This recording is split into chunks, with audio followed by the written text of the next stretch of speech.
aaralin natin ito, application no, ng ating mga nalaman ngayon. Okay. How much will you earn in total if you invest 1 million for 5 years in a time deposit with annual compounding interest rate of 5% per annum and a tax rate of 20%? Oh, sige. So, kung yan, no? So, ang una nating gagawin ay tatanggalan muna natin ng tax yung 5%. Kasi ang sabi ay 5% per annum pero may tax rate na 20%. So, kukunin natin siya ngayon. So, kukunin natin siya ngayon, no? So, yung 5% natin, i-multiply natin by 20%. Okay? So, this is 0. 5 times 2 is 10. Diba? So, 2 places, 1. So, 1% yun, no?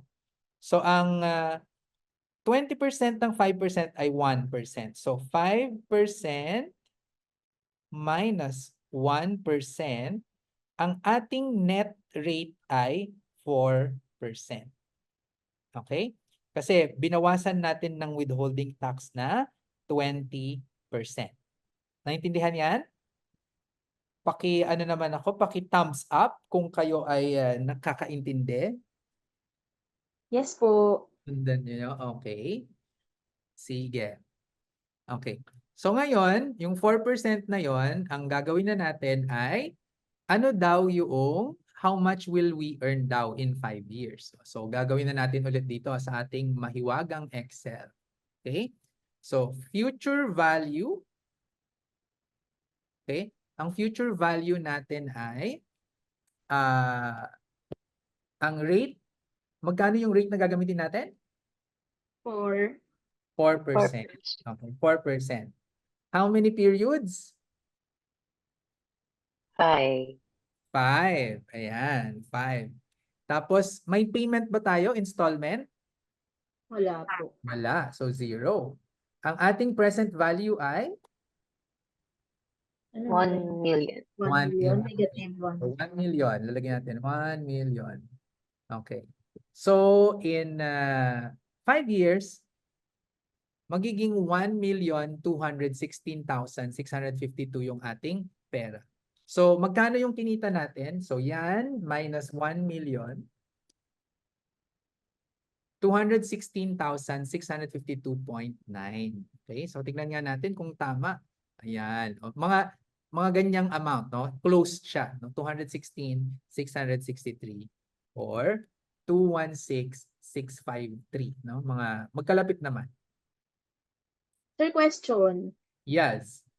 Kapag ininvest yung time deposit in 5 years, more than 5 years, at least a day, mawawala yung tax rate? Yes, mawawala yung tax niya. Oo. Pero ito kasi 5 years eh. Actually, technically ito kasi ginagawa lang natin siya as an example. Pero tama, you bring up a very good point.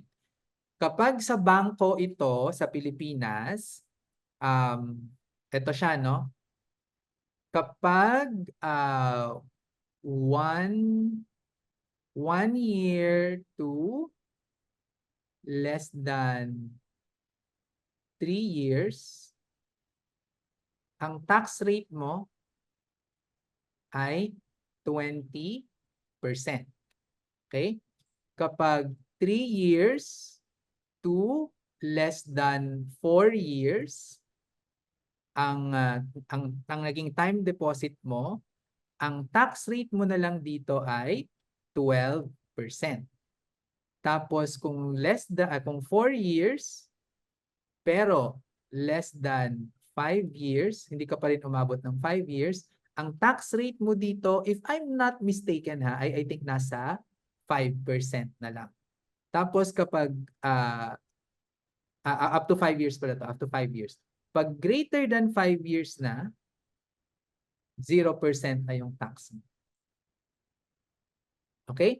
So, technically, kung i-apply natin to, hindi 20% yung tax rate natin. It should be 5% na lang.